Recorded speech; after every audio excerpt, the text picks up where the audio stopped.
Pai amado, eu quero te agradecer nesse momento, ó Deus, por esse privilégio tão grande que temos. É bom, ó Pai, o fato de que nós estamos na Tua casa. É bom o fato de que nós estamos com nossa Bíblia aberta. E eu peço a Deus que o Teu Espírito fale ao nosso coração.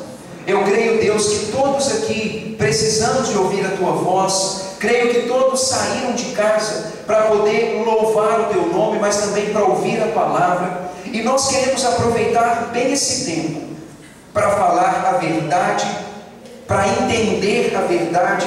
E não apenas isso, Deus, mas para que possamos colocá-la em prática em nossa vida. Por favor, Deus, planta essa palavra como uma semente em nosso coração, que ela possa produzir fruto e que a nossa vida reflita a fé que temos no Senhor, que é o Deus verdadeiro. E não, ó Pai, apenas aqui é o que desejamos, mas oramos para que todas aquelas igrejas abertas nesse momento, pregando a palavra, compartilhando a verdade do Senhor, ó Deus, dá-nos aquela unidade, mesmo que invisível, onde nós estejamos falando a mesma coisa, anunciando o mesmo Deus, anunciando a mesma salvação, e que essa união da Tua igreja em torno da pregação da palavra possa levar mais e mais pessoas ao caminho da salvação. Por favor, Deus, salva vidas em Lafayette, salva vidas, Pai, nesse mundo todo, e que a palavra seja a ferramenta de propagação dessa mensagem tão preciosa. E assim te pedimos, Pai, usa-nos aqui, para que possamos dar a nossa parcela nessa grande obra que o Senhor está realizando. É o que te pedimos, em nome de Jesus. Amém.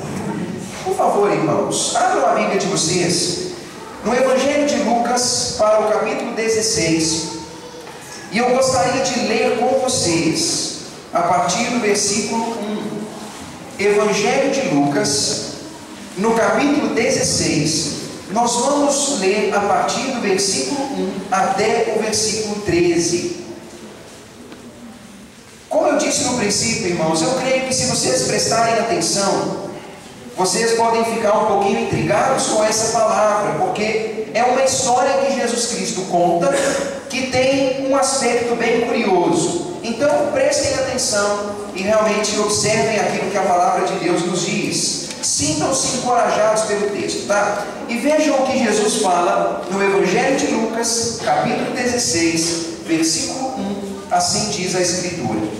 Disse Jesus também aos discípulos: havia um homem rico que tinha um administrador, e este administrador lhe foi denunciado como sendo um defraudador dos seus bens. Então mandou chamá-lo e lhe disse: que é isso que ouço a teu respeito?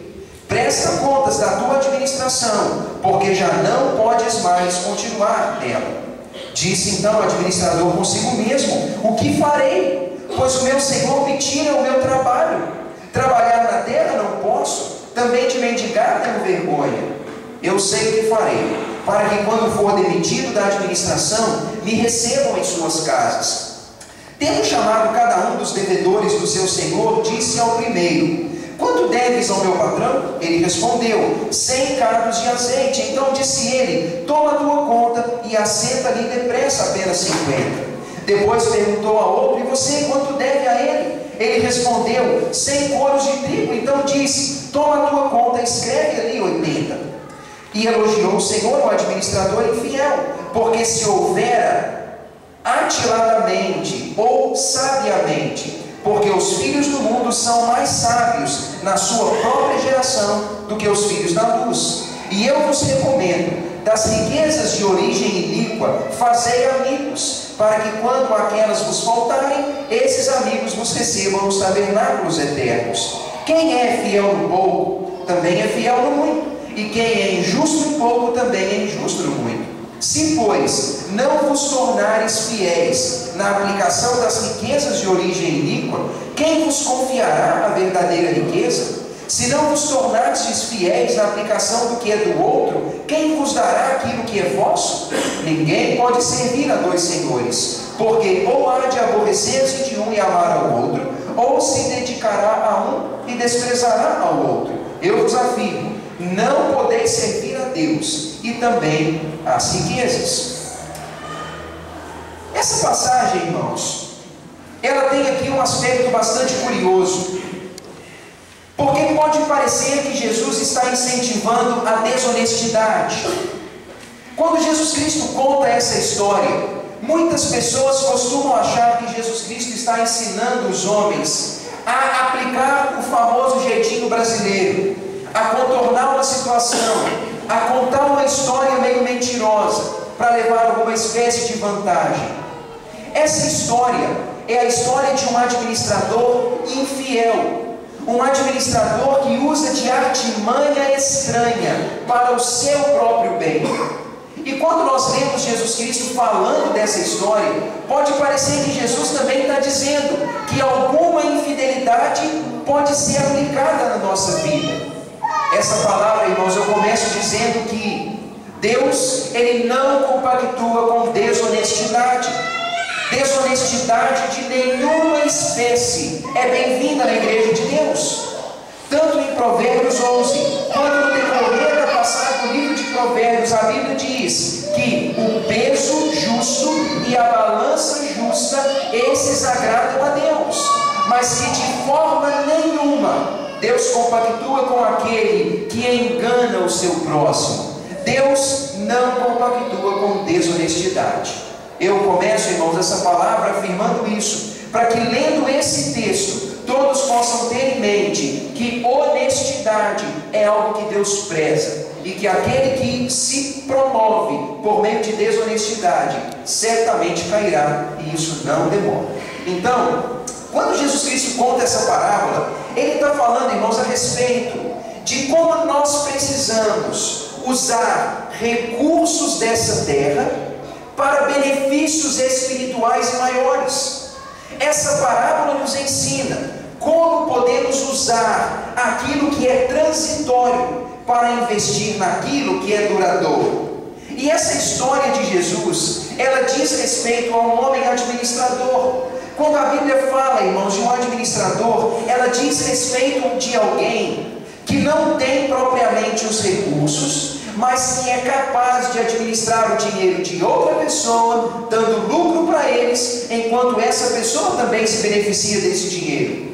Naqueles dias isso era muito comum. Administradores da renda de outra pessoa. A pessoa pegava aquele dinheiro, ela aplicava em alguma coisa, ela tirava dali o seu sustento e ela dava um retorno ao seu senhor. Essa mesma ilustração poderia ser vista na parábola das minas e na parábola dos talentos. Alguém recebendo recursos para destinar ao seu senhor enquanto recebe alguma parte. E Jesus usa essa mesma ideia para dizer que havia um administrador manuseando, administrando o dinheiro de um homem. Só que ele foi conhecido por ser um administrador pródigo. Assim como Jesus contou a história do filho pródigo, ele agora conta a história do administrador pródigo, porque a palavra pródigo significa esbanjador, aquele que gasta o que não deveria. E esse administrador então está esbanjando o dinheiro do dono do dinheiro. Ele está fazendo investimentos que não agradariam o seu senhor. E quando o senhor daquele dinheiro ouve dos negócios daquele homem, ele fala: presta contas, me dá um relatório, porque você vai ser demitido dentro em breve. Aquele homem então pensa: e agora, o que eu vou fazer da vida? Estou demitido, o que eu vou fazer? Ele diz: eu não sou capaz de trabalhar no campo, eu não aguento serviço pesado, eu também tenho vergonha de pedir esmola. Como que eu vou sobreviver quando eu for demitido? Ele então é muito esperto. Ele decide investir em pessoas. Ele procura aqueles homens com quem ele tinha feito negócio. Ele vai lá e não fala: aqui, meu filho, quanto você está devendo para o meu patrão e para mim de alguma forma? Ele fala: estou te devendo 400 litros de azeite. Ele fala: então sabe o que você faz? Apaga essa conta, me dá o dinheiro agora à vista que eu te dou o desconto. Se você me pagar agora, não me pague 100, pague 50. Opa! Bom negócio, irmãos. Pagou à vista, o desconto está aí. Ele vai no outro: e fulano de tal, quanto que você está devendo? Ele fala: eu devo 30 toneladas de trigo, de farinha.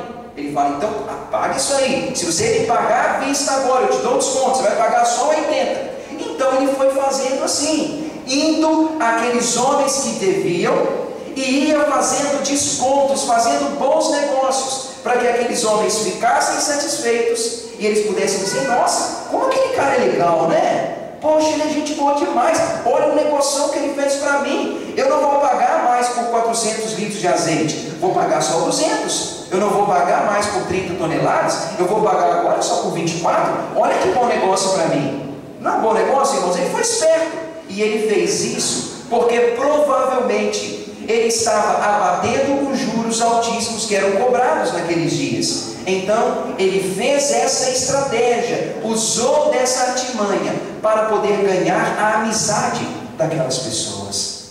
E sabe de uma coisa, irmãos? Quando Jesus Cristo conta essa história, ele está mostrando aqui a astúcia daquele homem, a capacidade dele de pensar, a agilidade dele de usar daquele momento crítico para garantir o seu sustento posterior. Pense nisso, irmãos. Aquele homem estava às portas da ruína. Ele estava numa situação perigosíssima, porque ele fala: eu vou perder o emprego, o que eu vou comer amanhã, como que eu vou me dar, como que eu vou me sustentar? Ele então, às portas da ruína, ele toma uma iniciativa muito esperta. Ele usa daqueles recursos financeiros que tinha para fazer amigos, para que quando o dinheiro faltasse, os amigos o recebessem. Aquele homem, irmãos, fez um investimento muito certo. Uso esses recursos passageiros e invisto em amizades permanentes. Quando esse recurso me faltar pela minha demissão, eu posso ir até esses homens e eles provavelmente vão me socorrer. É uma história, irmãos, comum. Poderia ser uma história que acontece nos dias de hoje. E ela tem alguns princípios para nós. Porque nessa noite, irmãos, eu quero dizer para vocês o seguinte: vivemos em um mundo onde a maioria dos valores são transitórios e passageiros. A maioria das coisas que temos em mãos, elas são passageiras. A maioria dos negócios que fazemos, a maioria das diversões que temos, a maioria das ocupações que temos, elas são transitórias. E nós precisamos investir naquilo que é permanente. Por mais que nos esforcemos, irmãos, a mulher não vai ser gatinha a vida inteira, o cara não vai ser gatinha a vida inteira, não dá para ser bombadão a vida inteira, não dá para ter corpinho de modelo a vida inteira, não dá para viver igual um garotinho a vida toda só vivendo de lazer e curtição, não dá também para viver todo dia como alguém que só pensa em dinheiro, não dá para viver todo dia achando que essas coisas que passam são aquelas que vão durar para sempre, aquelas que nós estamos semeando para essa vida, para o fim da vida e para a eternidade. Irmãos, não é. A maioria das coisas que nós estamos manuseando hoje, elas são passageiras. E sabe qual é o problema, irmãos? Muitos de nós hoje não estão usando aquilo que é passageiro e que tem em mãos para investir em bens duráveis, para investir em coisas que valem a pena. A impressão que eu tenho, irmãos, é que nós não estamos usando as possibilidades que temos para fazer amigos ou para plantar algo que vai ser colhido no futuro, que vale mais do que os valores passageiros dessa vida. Eu pergunto para vocês, irmãos, será que vocês estão atentos para como vocês estão usando os valores da vida? Seu trabalho, seus dons, suas habilidades, aqueles recursos que você tem em mãos e que não diz respeito apenas a recursos financeiros. Será que vocês têm tido a capacidade de usar esses recursos para investir em algo que vale a pena? Quero te dar alguns conselhos baseados nessa palavra. Veja comigo o versículo 9. Olha o que Jesus Cristo diz aqui. Ele fala: eu vos recomendo das riquezas de origem iníqua, façam amigos, para que quando aquelas vos faltarem, esses amigos vos recebam nos tabernáculos eternos. Olha o que Jesus está dizendo: usem os recursos desse mundo iníquo para investir em valores superiores. Prestem atenção nisso, irmãos, porque não está falando de usar dinheiro de corrupção, não está falando de usar dinheiro roubado, não está falando de usar dinheiro que foi sonegado, nada disso. Quando fala usar as riquezas de origem iníqua, está dizendo a respeito do dinheiro, dos valores deste mundo iníquo. Existem recursos, irmãos, disponíveis nesse mundo mau. Recursos que são de alguma forma maculados pelo mundo mau que nós vivemos. E de alguma forma o dinheiro é assim. E Jesus Cristo então está dizendo: use os recursos disponíveis nesse mundo para fazer amigos, para que esses amigos te recebam naquele momento de necessidade. É como se Jesus estivesse dizendo: use aquilo que é sujo, que é transitório, que não tem valor, para investir em relacionamentos bonitos, para investir em negócios duradouros e eternos, para investir em valores espirituais. Quando Jesus Cristo fala nisso, irmãos, Ele está dizendo: use os recursos que tem para investir em valores superiores. E eu digo isso para vocês, irmãos: invistam em valores superiores. Não permitam que o dinheiro se torne um fim em si mesmo na sua vida. Muitos aqui poderiam ser o tio Patinhas. Eu quero dinheiro. Mas para que você quer dinheiro? Não, para ter dinheiro. Mas e quando você tiver dinheiro? Eu vou querer mais dinheiro. Mas quando você tiver muito dinheiro, eu vou querer mais dinheiro para ter dinheiro guardado lá. Aí você pensa assim: eu vou ganhar dinheiro, eu vou trabalhar, eu vou ter dinheiro, eu vou ter casa, eu vou ter carro, eu vou usar um monte de roupa bacana, e eu vou conquistar tudo isso. Mas, irmãos, a pergunta sempre é: para quê? Mas para quê? Qual a finalidade? Toda busca que temos, irmãos, precisa ter uma finalidade. Uma faculdade que se faz precisa ter uma finalidade. Um emprego que se tem precisa ter uma finalidade. O dinheiro que se espera ganhar tem que ter uma finalidade. As coisas que nós fazemos, elas precisam ter um objetivo nobre, porque senão elas são fim nelas mesmas. E quando isso acontece, elas perdem o valor. Digo para vocês uma frase de um homem que chama Warren Wiersbe. Ele diz: o dinheiro pode ser um servo maravilhoso, mas um senhor cruel. O dinheiro pode ser um servo maravilhoso, mas quando ele se torna o seu senhor, ele é cruel e te destrói. O dinheiro não tem servido muitas pessoas. Muitas pessoas têm servido ao dinheiro.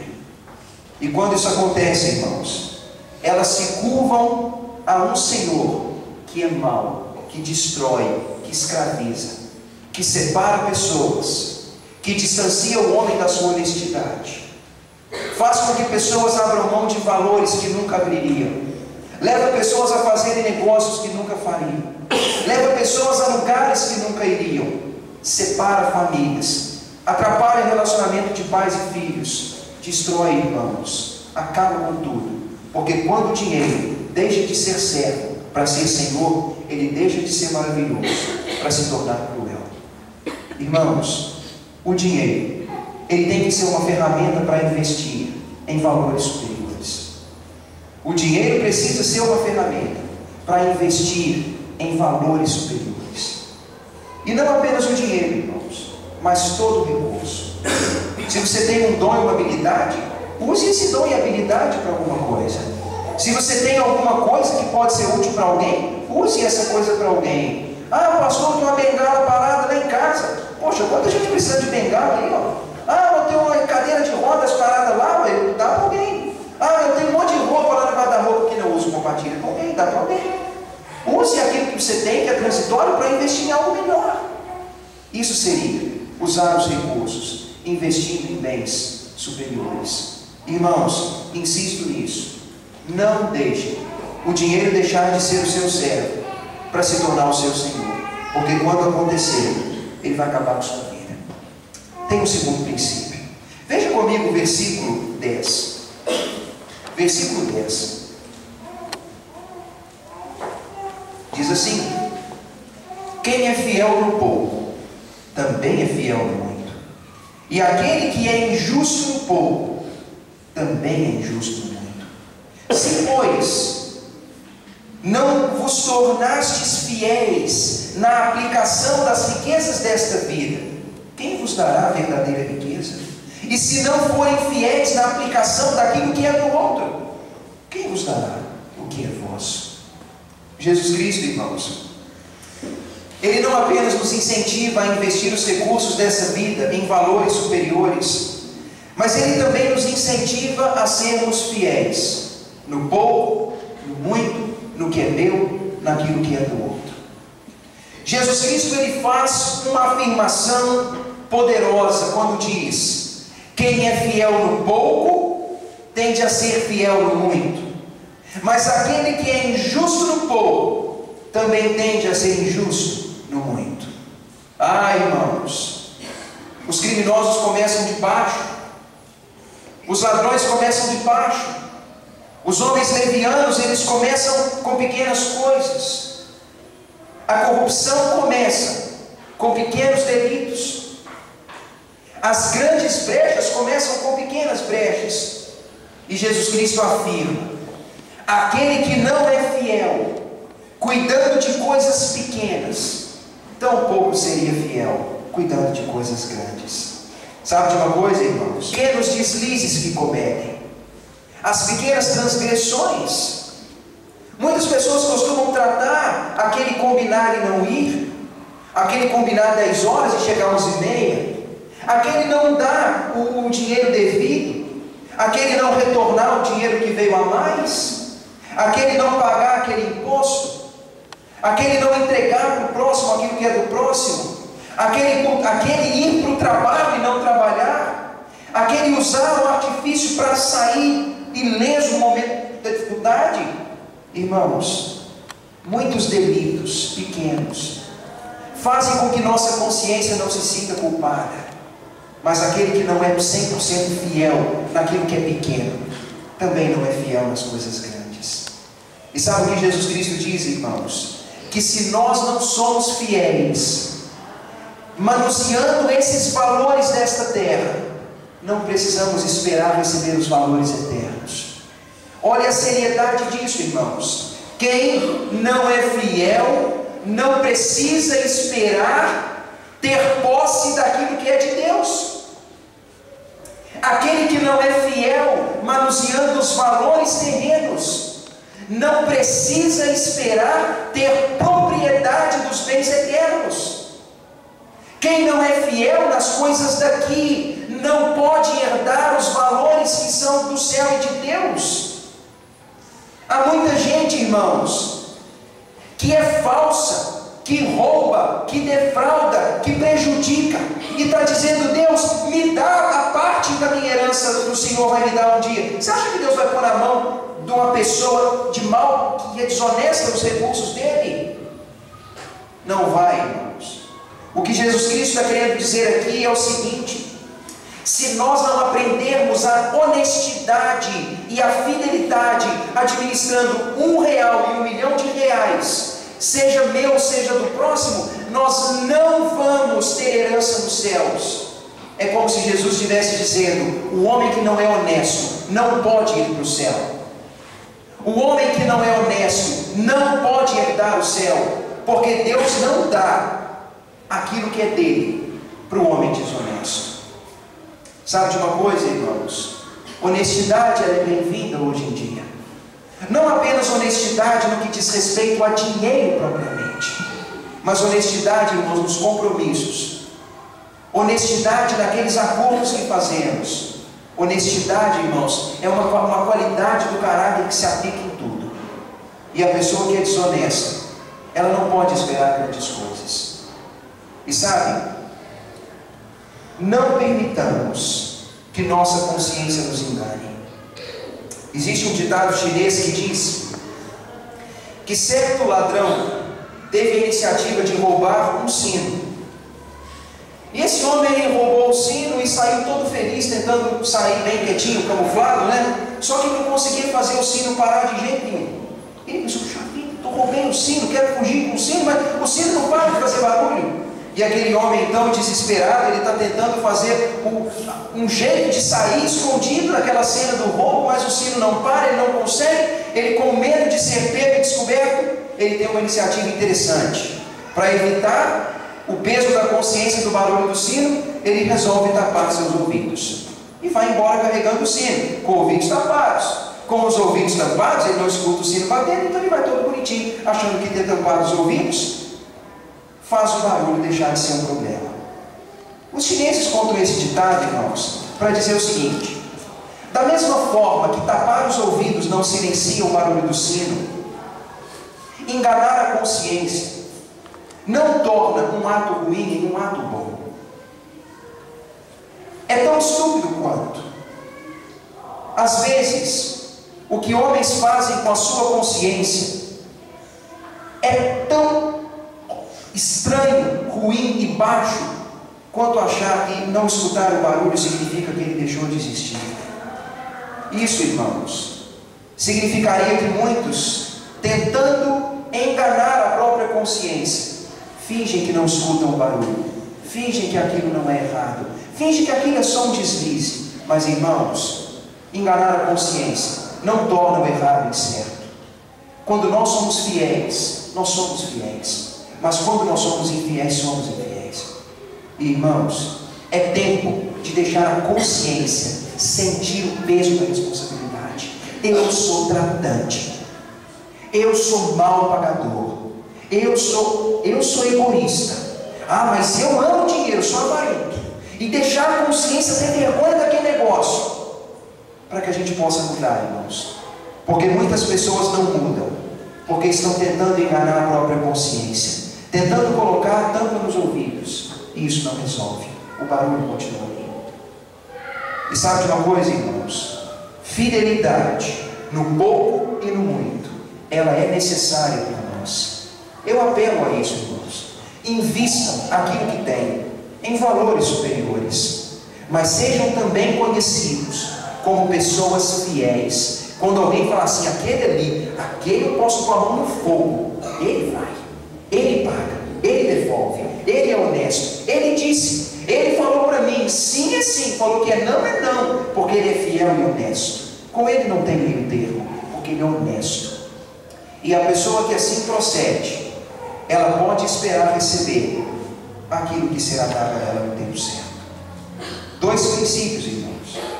O primeiro princípio é o princípio do investimento em valores superiores. O segundo princípio é o princípio da honestidade e da fidelidade, porque o desonesto e infiel, ele não tem herança em Deus. Mas Jesus Cristo termina falando uma coisa no versículo 13. Observem lá o que diz. Jesus fala: ninguém pode servir a dois senhores, porque ou há de aborrecer-se de um e amar o outro, ou se devotará a um e desprezará ao outro. Ninguém pode servir a Deus e às riquezas, ou ninguém pode servir a Deus e a Mamon, conhecido como Deus da riqueza. Terceiro princípio para nós, irmãos, é que nós não podemos cair no engano de achar que dá para servir a Deus enquanto servimos ao dinheiro. O dinheiro, irmãos, ele é um senhor muito, muito ciumento. O dinheiro faz o homem viver atrás dele todo dia. O dinheiro coloca uma coleira no homem, uma viseira no homem, ele coloca um negócio no homem, uma ânsia, um afã tão desgovernado no ser humano, que o homem se torna quase um dependente químico. Dinheiro, dinheiro, dinheiro, dinheiro, dinheiro, dinheiro, dinheiro. Um homem que se torna servo do dinheiro não pode ser servo de Deus, porque Deus é também um Senhor que quer unanimidade. Deus te quer o tempo todo.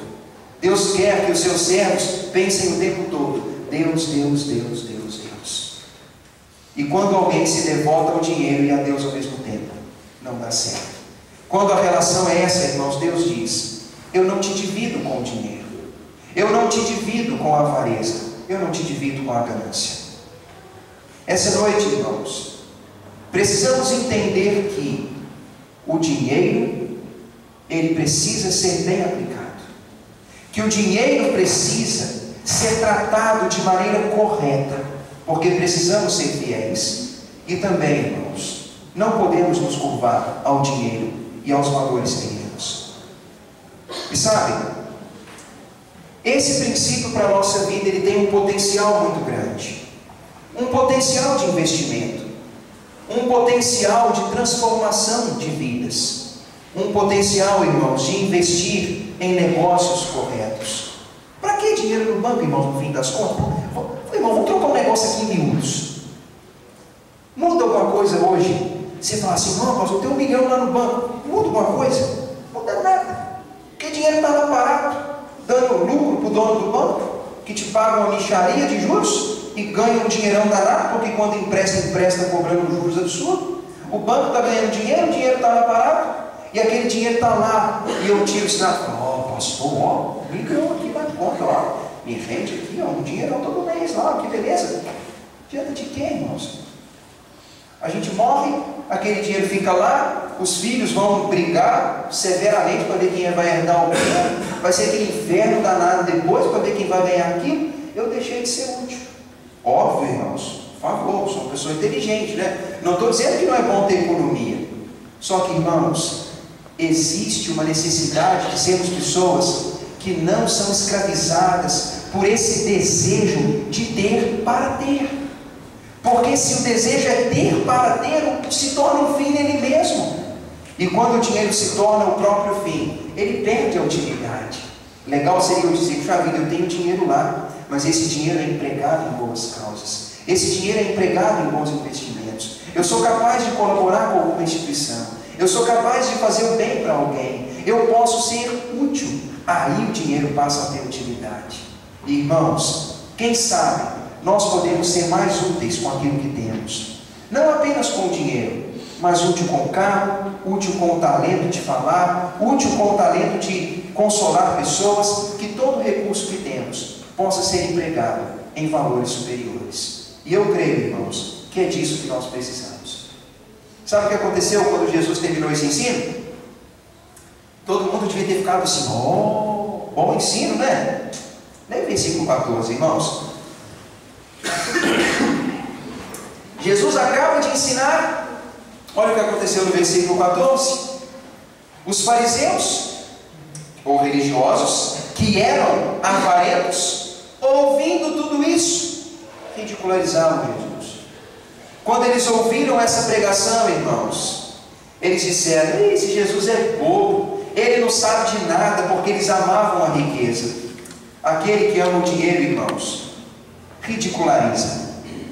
Mas aquele que sabe usar os recursos que Deus permite que tenhamos, essa pessoa sabe fazer bom uso e sabe investir naquilo que tem valor.